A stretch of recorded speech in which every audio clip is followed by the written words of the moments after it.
Yemen में हुती विद्रोहियों के ठिकानों पर अमेरिकी हमले तेज हो गए हैं। एक एक कर हुती विद्रोहियों के ठिकाने को अमेरिका अपनी बारूदी बारिश से तबाह करता नजर आ रहा है।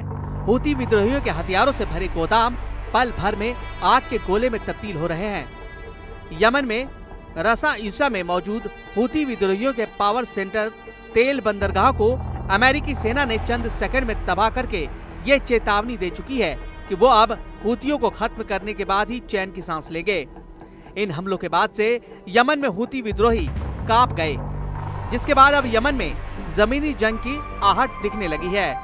यानी भीषण हवाई हमलों के बाद अब जमीनी लड़ाई छिड़ सकती है और इसकी आशंका के चलते हुती विद्रोहियों ने यमन में जगह जगह लैंड माइन बिछानी शुरू कर दी। Israeli website Times of Israel ने अशरक अल अवसत नाम के अखबार के हवाले से हुती विद्रोहियों के जमीनी हमले की प्लानिंग से जुड़ी बड़ी खबर दी।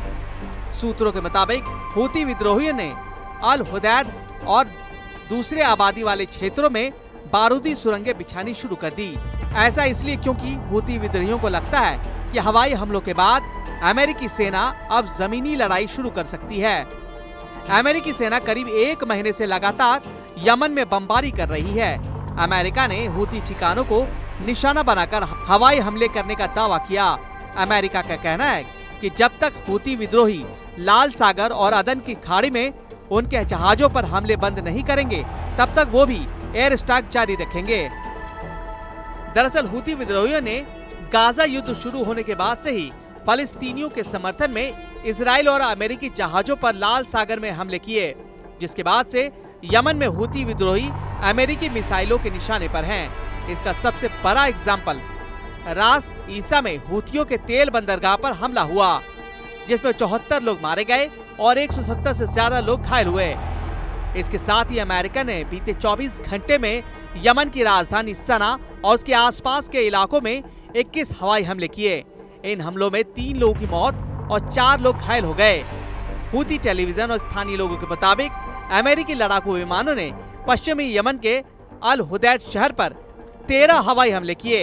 ये हमले हुती के कब्जे वाले अल हुदैद हवाई अड्डे और नौसेना बेस पर किए गए। हुती टेलीविजन और वहां के स्थानीय लोगों के मुताबिक अमेरिकी हवाई हमलों में आम नागरिकों की जानें जा रही हैं, जबकि अमेरिकी सेंट्रल कमांड का दावा है कि उनके एयर स्ट्राइक का मकसद है हुती विद्रोहियों के ठिकानों को तबाह करना। उधर हुती स्वास्थ्य मंत्रालय का दावा है कि 16 मार्च से अब तक अमेरिकी हमले में करीब 200 लोगों की मौत हो चुकी है। यमन में हुती विद्रोहियों का प्रभाव सबसे ज्यादा है। हालात ऐसे हैं कि यमन में 1/3 हिस्से और 80% आबादी पर हुतियों का नियंत्रण है।